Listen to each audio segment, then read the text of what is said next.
Good evening and welcome to the Italian Book Club.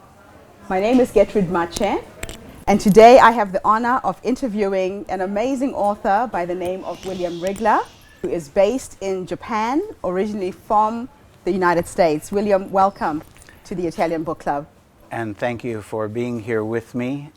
You're my book midwife, my book coach, and an inspiration of my life. And thanks so much to the Italian Book Club for having me here, and Federico Contorno.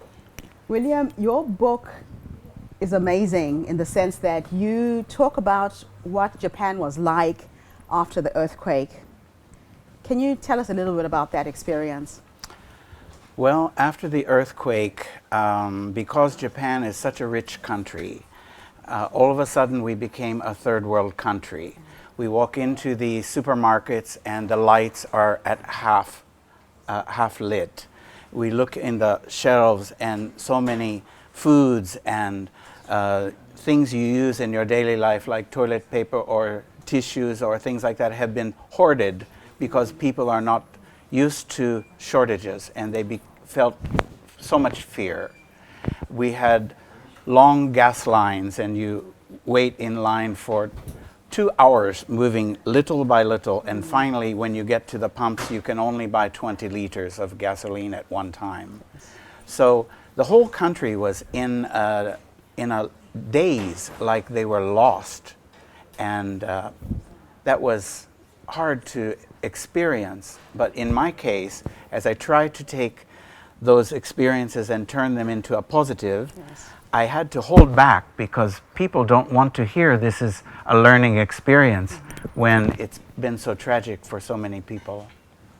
Now, William, I know that you own several English schools in Japan and you're working with children all the time. How were your students affected by the earthquake? Of course, they were very afraid. It was a dramatic experience in their lives. They saw their parents struggling. How will I get to work? The trains were irregular and so many shortages. But the thing that moved me most is because they wanted to help. Yeah. But in Japan, children don't receive any money. You can't do part-time jobs even as a college student. So how can we help with no money? Mm-hmm. And so I decided to create a charity concert and bring ethnic music and dance from many countries in the world, plus make a stage for my students to come on stage and sing for the cause. And in that case, we were able to raise $8,000 in one afternoon and also sow the seeds of service in the hearts of the children. So what would you say were the positive effects of your concert, especially to the communities that you live in? Well, the positive effects, there were so many, but when one person stands up, other people will stand up. But it takes the first person to start a movement. Mm-hmm. And when I did stand up, many people said, oh, well, I could help. I couldn't do it myself, yeah, but I could help you. So it was a call to many others to step up and do something for the world. Now, in everything, there's always a positive and a negative. What were the negative effects? Negative effects. Oh, well, I don't know how it is in Rome, but I know in Japan, if you stand out, we say if a nail sticks out from the floor, you should beat it down with a hammer. That means that if one person takes the spotlight, yeah, you risk the chance of being chastised for other people. They may think your ego is too big, etc. Mm-hmm. And if I thought of those things, I could never do the work that I do. I have to forget those, yeah, things. But a negative was there were just only 2 people who were like that, but it was very difficult for my heart. Yeah, that would be difficult. All right, so let's go to your book. Yes. So, Living My Ecstatic Life. A quest becomes an awakening. What was the awakening for you? Well, there have been so many awakenings. The reason that I wrote the book was to in the book there was an awakening where I was channeling messages. I was at death's door. I had an amoeba attack on my liver and I almost died. It was so serious, they called my daughter back from the United States. They said, your father's not going to make it. And it was a very high fever, and then they gave me so many antibiotics that eventually killed the amoeba, but also all of the good enzymes in my body. So I was left drained and empty and ready to slip into the arms of death. And at 2 in the morning came these channeling messages that pulled me back. And it was so empowering that I decided to write a book and give these messages to others. So people who are stuck in victimhood, why is my life like this? Why does God do this to me? And that's why I wrote the book. And now I realize that the book became an inspiration for my children. Yes. Because they said, you can buy your book in 200 countries, even in Nepal and Mexico, and they go down the list, and I said, yes. And they're so happy, and I said, okay, if I can do it, you can do it. So I only give you 20 years. That's my phone. I'm getting old, and if I give you 20 years, come back here and give me your success story, how you are helping our world. And if you live a focused life, you can do it in 20. But if you don't live a focused life, it will take you 25. I don't promise the other 5 years. Perhaps I will die.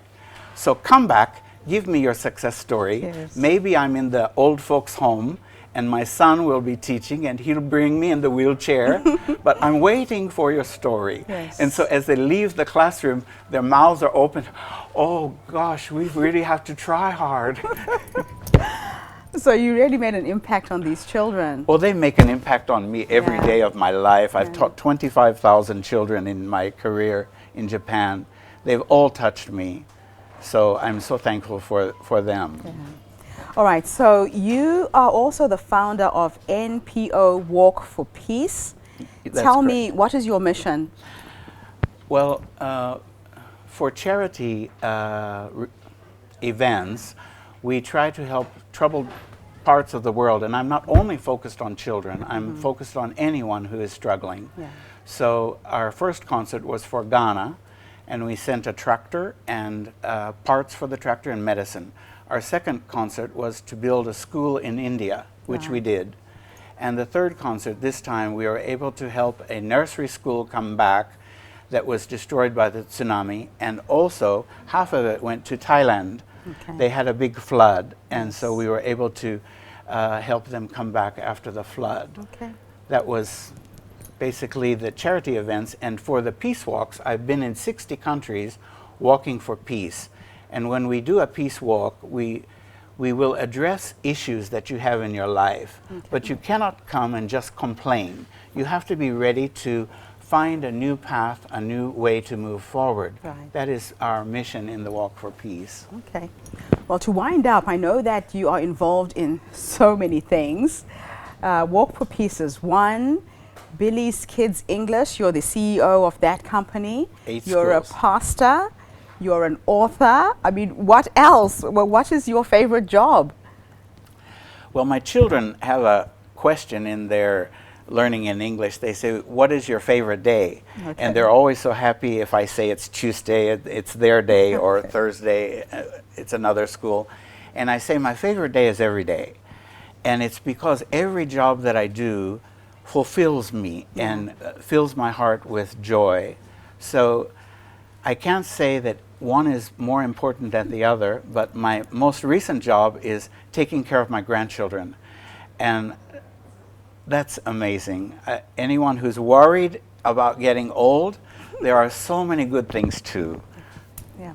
Well, William Riegler, it's been an honor interviewing you for the Italian Book Club. Welcome to Rome. And we hope to be seeing you again. I believe you might come back in October. Thank you for being on the show.